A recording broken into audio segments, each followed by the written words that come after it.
Makin dinamis juga makin nggak pasti. Apanya? Iya, kalau lihat konstelasi belakangan ini kan Pak. Tapi banyak pertemuan. Iya, justru itu karena banyak pertemuan. Politik. Semakin Menarik, tidak pasti.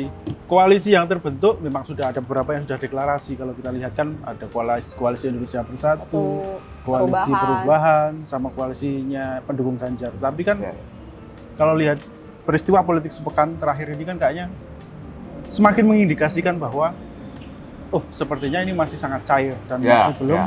Masih banyak kemungkinan masih ya. banyak kemungkinan. Masih banyak cerita menarik. Masih banyak yang menarik untuk kita tunggu lah. Benar sekali. Apalagi sambil makan burjo. Tambah menarik. Tapi kita sapa dulu deh. Halo Sobat Bisnis, berjumpa kembali dengan Ngeklik dan kali ini untuk yang hadir nggak sangat spesial nih. Kalau edisi sebelumnya kita bertemu kita dengan banyak tokoh. Sekarang kita bertemu dengan tokoh-tokoh karet. Yang sangat tidak penting. Tapi obrolan kita akan sangat penting nih, sangat penting. Tapi kita akan ngebahas seperti biasanya, kita akan ngebahas soal dinamika politik yang menggelitik hanya di Ngeklik.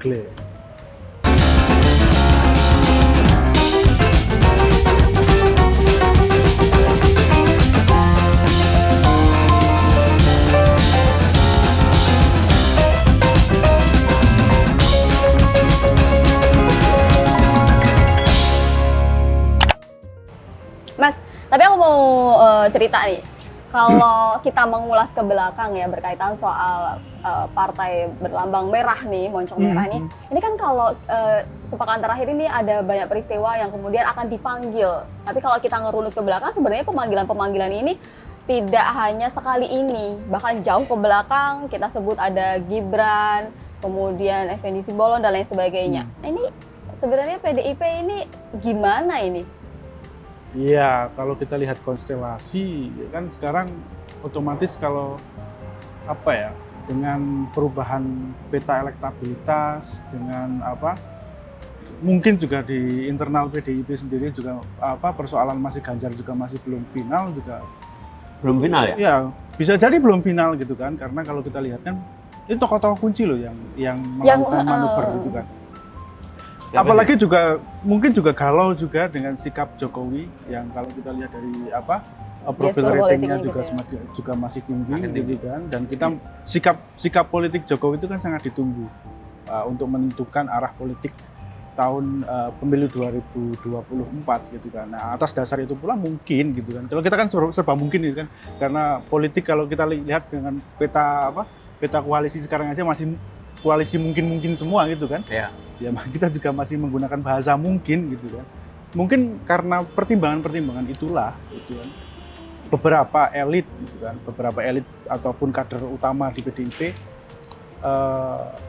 sedikit bermanuver gitu. Atau mungkin juga saat mereka juga nggak masuk dalam bacalek gitu kan. Atau mungkin kalau saya melihatnya bukan manuver. Bisa jadi ini memang strategi. Bisa jadi ya, salah satu strategi. Karena kalau membaca terakhir kan misalnya membaca pernyataannya dari elit-elit PDIP, sekjen PDIP itu kan bilang bahwa akan dibentuk tim kan, tim 7 atau siapa itu, bahkan konon Presiden Jokowi yang istilahnya meminta atau gimana gitu, saya mengirim orang kepercayaan. Ya kalau memang benar, kalau memang benar itu waduh gimana ya, artinya Presiden masuk ke ranah yang menurut saya lebih sangat jauh lah. Kalau ada tim atau mungkin ini imbas dari dua faksi di internal tapi PDIP. setiap saya sambil makan ya. Oh iya, tapi ini ada maksud apa sih nih kalau kita dihadirin Burjo? Bubur kacang hijau itu katanya filosofinya itu melahirkan melahirkan kebersamaan atau apa ya istilahnya? Kebaikan, melahirkan gitu, kebaikan konon. Jadi kalau dimakan bersama itu bisa membawa kebaikan, harapannya membawa kebaikan untuk masa depan. Kebaikan buat Ngeklik salah satunya, tapi juga kebaikan buat pemilu 2024 mesti. Ini salah satu bubur kacang hijau terenak se-Asia Pasifik. Tapi yang nggak usah nyemprot-nyemprot gitu. Iya.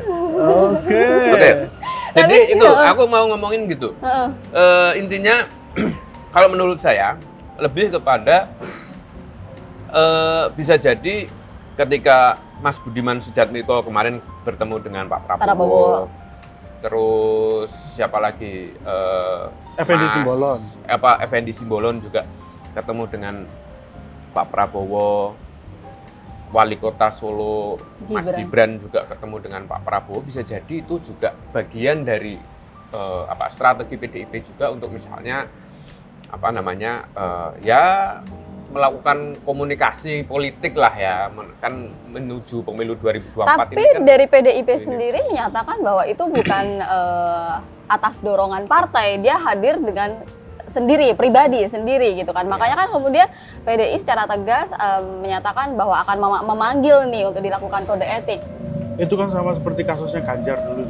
Ya, Pak Ganjar juga itu kan gitu. bilang, Ya, Pak Ganjar juga gitu. capres siap maju gak jadi capres, siap maju jadi capres gitu kan. Ya. Terus akhirnya dipanggil, terus ujung-ujungnya juga Jadi capres. jadi capres di PDI juga. Atau jangan-jangan mungkin strategi yang dibilang Mas Sas itu mungkin korelasinya dengan presiden. Ya bisa jadi semacam itu juga. Karena kita kan nggak tahu ya, karena di partai politik itu kan, partai politik kan kadang juga di kelompok-kelompoknya ada faksi juga lah ya, ada faksi. Ada yang mungkin memang digerakkan oleh kelompok A, ada yang digerakkan oleh kelompok B, dan itu semua sebenarnya muaranya satu, pasti kan nanti untuk mencapai kebersamaan untuk kepentingan mereka juga. Kan belakangan juga udah mulai muncul seperti yang ini ya, setelah pertemuan antara Budiman Sujatmiko dengan Prabowo kan sekarang muncul bahwa indikasi ini bagian kayak supaya menyatukan Ganjar dengan Prabowo misalnya, kan udah muncul wacana itu juga gitu. Ya masih dinamis lah situasi sekarang, apalagi kemarin Pak Jokowi ketemu dengan ketua umum Prabowo, ketua umum Partai Gerindra. Nasdem gitu Nasdem. kan, Pak Surya Paloh itu juga masih tapi kan gimana hampir ya? bersamaan di siapa? Prabowo, ketemu sorry, Prabowo sama Jokowi juga Erik ketemu ya. Prabowo sama Erik.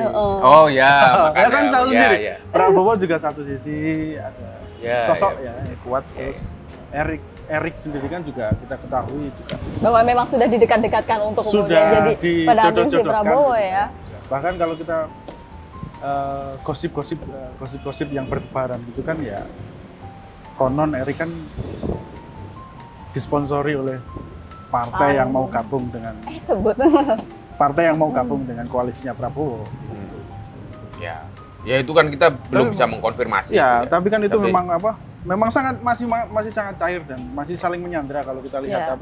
konstelasi terakhir itu. Kalau kita lihat si koalisinya Prabowo sendiri kan, PKB juga bilang Caimin harga mati kan untuk sebagai cawapres gitu kan. Terus kalau di demo koalisi perubahan jelas siapa? Partai Demokrat. Partai Demokrat kan, Demokrat yang kemarin ketemu Gerindra, dibujuk sama Gerindra supaya dukung siapa? Prabowo Dukung supaya lebih kuat ya, gitu. supaya lebih kuat itu kan, jadi artinya masih sangat cair juga. Di PDIP pun sama, meskipun P3 itu dorong Sandiaga Uno gitu kan, Iya. untuk menjadi cawapres, tapi kan tetap keputusan gitu loh, kalau nggak salah itu kan pemberitaan terakhir itu ya di tangan Ibu Megawati. Iya. Tapi yang menarik ya memang sekarang Jokowi Definitif Oktober ya? September. Oh, September. September atau Oktober? Oktober. Iya, kalau Pertengahan Oktobernya Oktober. ya penetapan pendaftaran calon presiden dan calon wakil presiden Oktober ya. Tapi kemungkinan beberapa koalisi akan mengumumkan di bulan Agustus. Kemarin sih sempat menyatakan bahwa semakin dekat nih untuk kemudian mengumumkan. Tapi siapa nih cawapres yang kemudian akan diumumkan? Apakah sama kayak capresnya yang kemudian pertama kali mengumumkan? Kita belum tahu nih, karena semuanya masih kemungkinan kata Mas Edi. Loh, bisa saja sekarang yang jadi capres tidak akan jadi capres besok. Gimana nih? Iya, bisa aja yang sekarang ini posisinya diusung sebagai capres. Nanti ketika sudah mengerucut Oktober pendaftaran, Jadi posisinya nggak jadi capres. Mungkin dia tereliminasi atau menjadi wakil presiden. Oh, Bisa gitu. aja. Downgrade jadi cawapres. Ya nggak downgrade juga, tapi karena situasi Loh, tapi politik dia- yang tapi dia berkembang capres. kan ya pasti. Jadi maksud ini. Mas Sas adalah akan ada cuma 2 calon aja nih. Ya bisa saja malah muncul orang-orang baru misalnya kan. sebagai Karena calon presiden. karena di kubu yang kuning sendiri belum menentukan ya arahnya mau kemudian mencalonkan si Kubu kuning itu siapa? Kubu kuning. Golkar. Golkar. Oh, Partai Golkar. Karena juga di dalam internalnya juga masih rembugan yang belum selesai. Ya. Ya tergantung, kalau kata Mas Sas itu ada salah satu artikel yang ditulis Mas As dulu itu kan. Kebetulan saya yang edit itu. Luar biasa artikelnya itu. Apa tuh? Anda memuji atau Anda menghina? Jadi waktu itu beliau menulis soal apa? Pasca deklarasi Anies Baswedan. Ya. Ya. Tugas utama dari para capres dalam konteks tulisan Mas itu adalah Anies Baswedan adalah bagaimana dia melakukan komunikasi politik Dengan ketua umum partai dengan politik. ketua Ya, umum elit partai politik, lah dengan intinya. elit. Nah, ketika komunikasinya sudah justru nggak semakin mengerucut, justru semakin cair seperti ini, kemungkinan yang disampaikan Mas As itu, yang tadi disampaikan Mas As itu juga bisa saja terjadi. Ya. Entah itu nanti mengerucut kedua calon, atau mungkin calon tunggal, ya kan? Atau keempat poros. Kalau calon tunggal nggak mungkin lah. Ya, tapi kan kalau calon kemungkinan tunggal. itu memang Ya.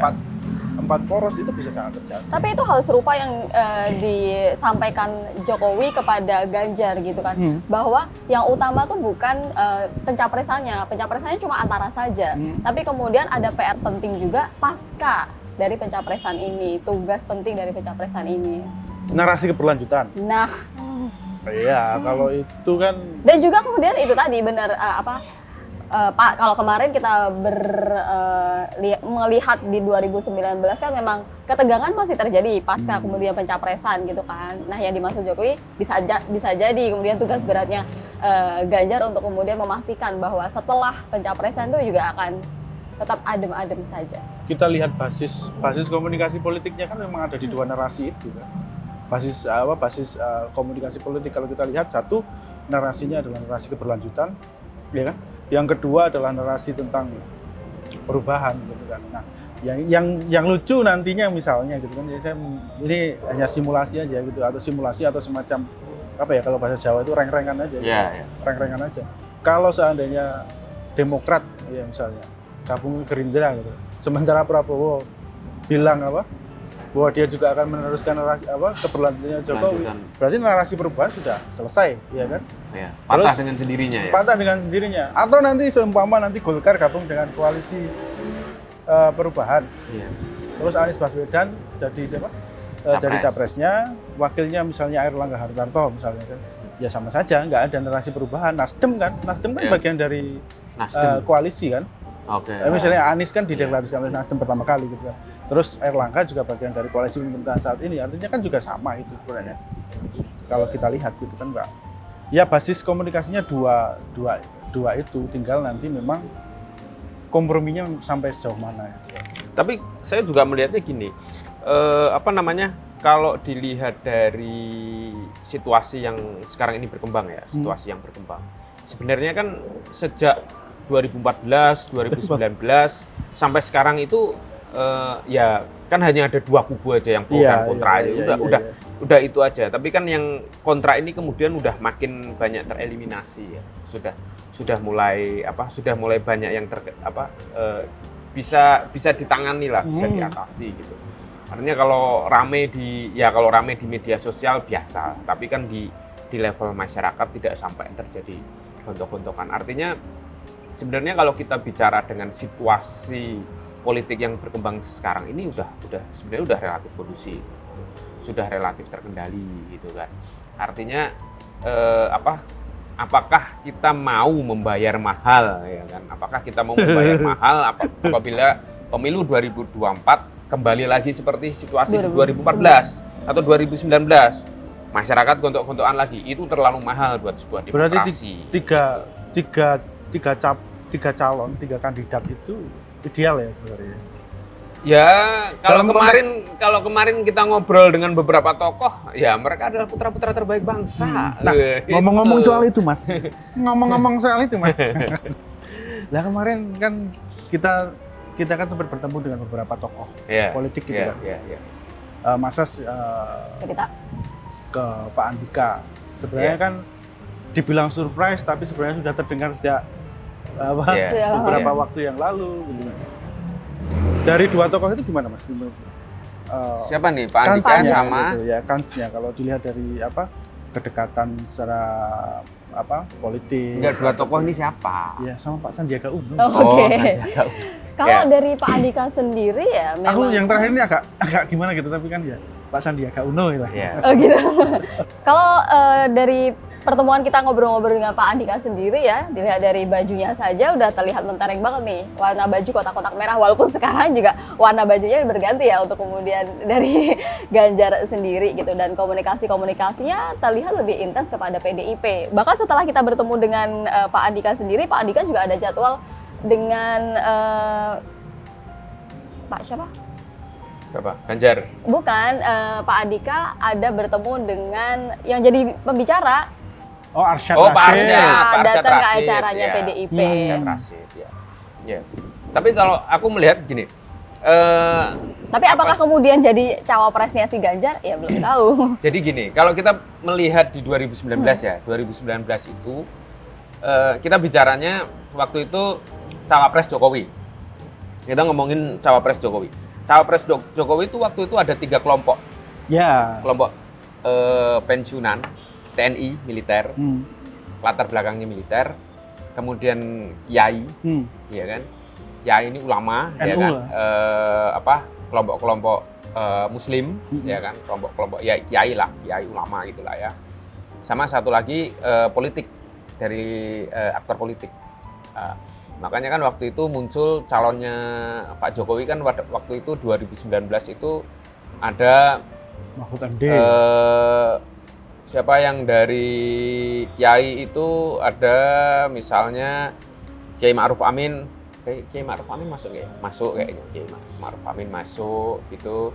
Terus TNI ada waktu itu Pak Muldoko, mantan Panglima TNI gitu. Terus tokoh politik ada Rohmahur Musi waktu itu Rohmahur P3, Musi. kemudian ada siapa lagi lah waktu itu, ada 10 kalau nggak salah, ada 10 atau berapa gitu. Nah, melihat situasi yang sekarang ini menuju 2024, saya melihatnya juga hampir sama. Pasti juga Opsi. tiap kandidat presiden itu mereka pasti mempertimbangkan latar belakang militer, mempertimbangkan latar belakang keulamaannya dia, dan mempertimbangkan latar belakang tokoh politiknya. Makanya kalau kita bicara kandidatnya misalnya dari Pak Anies misalnya, kan kemarin muncul misalnya dari tokoh politik NU. itu kan Agus Harimurti Yudhoyono. Kalau dari tokoh NU kemudian ada Yeni tokoh Wahid. NU ada Yeni Wahid, kemudian ada Muhadjir Effendi, Menko PMK sekarang, itu kan juga masuk gitu kan. Dan itu juga udah dipertimbangkan juga oleh partai-partai politik lain, termasuk oleh PDIP atau oleh inilah ya calonnya Pak Ganjar lah ya gitu.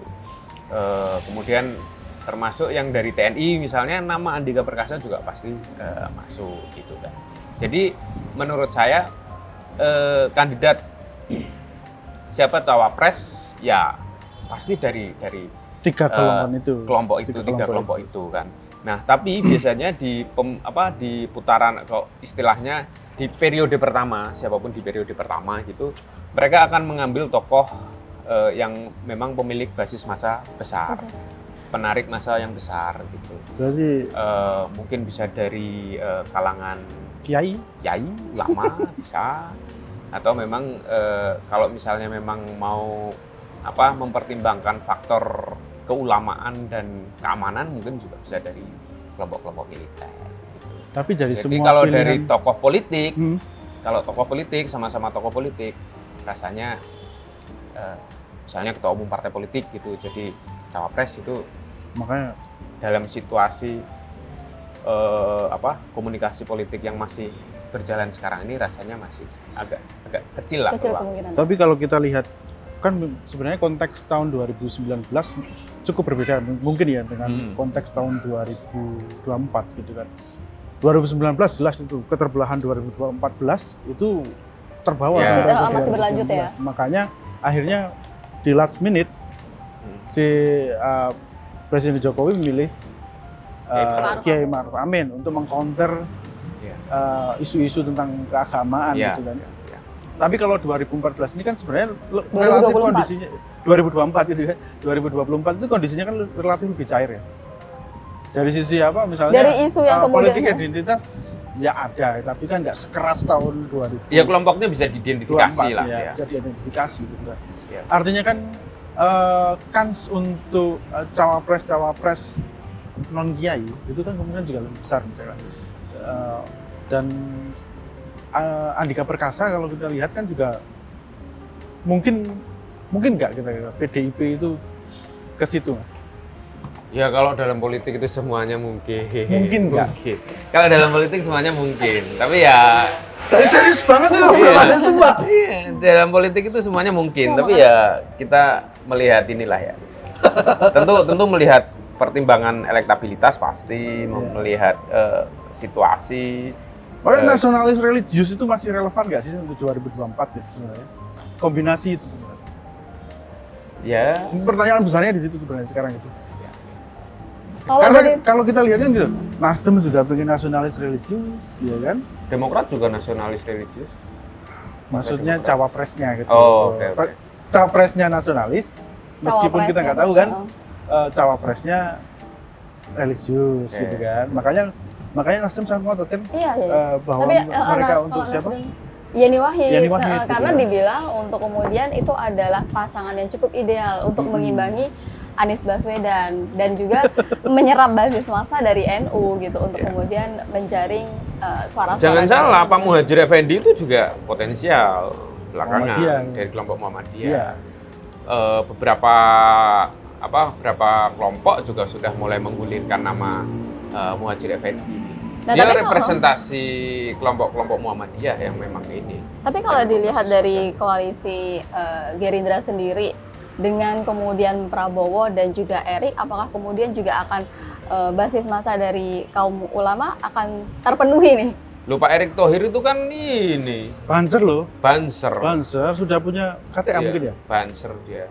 Banser ini kan agak dekat dengan kelompok-kelompok Nahdlatul Ulama gitu. Jadi Sudah punya baretnya loh Pak Erick Thohir itu.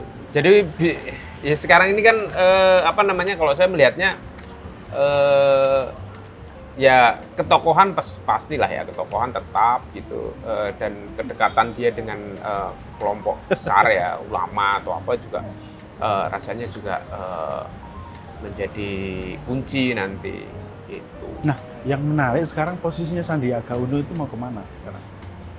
Ya kemarin waktu Bapak ngobrol sama kalau Pak Sandiaga Uno kan memang sebenarnya dia masih kalau dia kan urusannya sama partai politik, ya kan, fokus ke sebagai Bapilu kan memenangkan capres dan P3 yang target suaranya itu naik cukup signifikan gitu kan. Urusan cawapres itu urusannya Mardiono, ya kan? Tapi sejauh mana P3 itu punya signifikansi gitu kan dalam peta koalisinya Ganjar itu yang masih menjadi pertanyaan kan. Tapi kayaknya itu akan bisa terjawab ketika kemudian dari koalisi-koalisi PDIP sendiri juga sudah memfikskan ya siapa kemudian yang akan bergabung lagi gitu kan, untuk kemudian bergabung dengan PDIP sendiri gitu.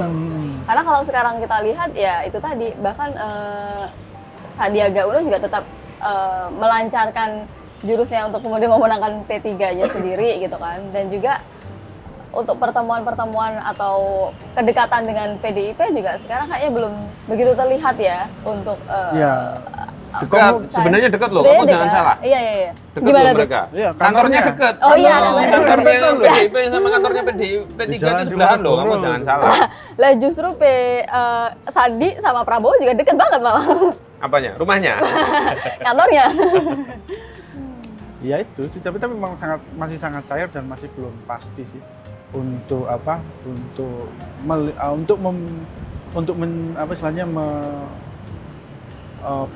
formulasikan soal koalisi ini, karena kan memang ya komunikasi politik masih terus berjalan dan partai-partai yang tergabung dalam koalisi itu masih punya egonya masing-masing, artinya belum ada satu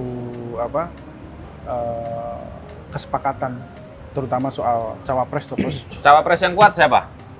Dari siapa dulu? Ya pokoknya dari pilihan Anda. Kalau saya golput terus ya Mas.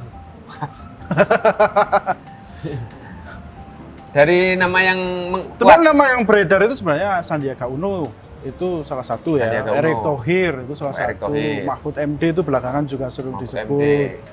Ya. Terus kalau kita lihat dari sisi banyak politisi yang ngomong itu kan Yeni Wahid salah satu yang menjadi termasuk Andika Perkasa itu salah satu. Ridwan Kamil juga jangan salah, itu juga salah satu kandidat yang cukup dari sisi elektabilitas setidaknya ya. Masih banyak sekali. Ya kan masih banyak sekali. Beda dengan Capres. Capres sudah mengerucut ke 3 nama. Kalau perubahannya paling 1 hilang, ya kan? Atau tetap 3 gitu kan. Kalau Cawapres ini kan masih banyak pilihan gitu. Dan kebetulan kalau kita lihat dari nama-namanya itu kan mewakili kelompoknya masing-masing. Ya, Mahfud MD gitu kan. Sering diidentifikasi sebagai Nahdlatul Ulama, meski tahun 2019 itu ada drama juga kan. Yeni Wahid jelas sebagai siapa? Representasi dari Gus Durian. Bukoviva masuk ya. Bukoviva juga masuk.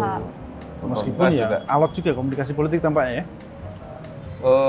Ya yang agak kritikal ya, yang agak kritikal dari Pilpres ya langsung kayak gini, ketika ini akan menjadi ujian kalau misalnya benar-benar ada kandidat perempuan, itu akan menjadi ujian benar. Kandidat Cawapres. Ya entah itu sebagai capres atau cawapres ya. Kalau misalnya taruhlah ada Bu Yeni Wahid, ada Bukoviva misalnya masuk sebagai cawapres, kemudian dipilih gitu, ini akan menarik karena ini akan menjadi mungkin akan sejarah pertama di Indonesia yang dia terpilih secara langsung dan misalnya mendapat dukungan suara terbanyak gitu. Karena apa? Artinya kita sudah relatif selangkah lagi lebih maju dari aspek keberterimaan terhadap keterwakilan perempuan dalam kepemimpinan nasional. Gitu. Tentunya masih banyak akan ada silaturahmi politik ke depannya, apalagi menjelang penantian Oktober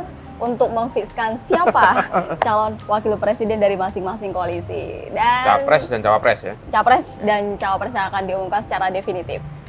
Oke, Demikianlah Ngeklik kali ini. Sampai jumpa di episode Ngeklik berikutnya. Gitu. Silakan makan burjonya, habisin.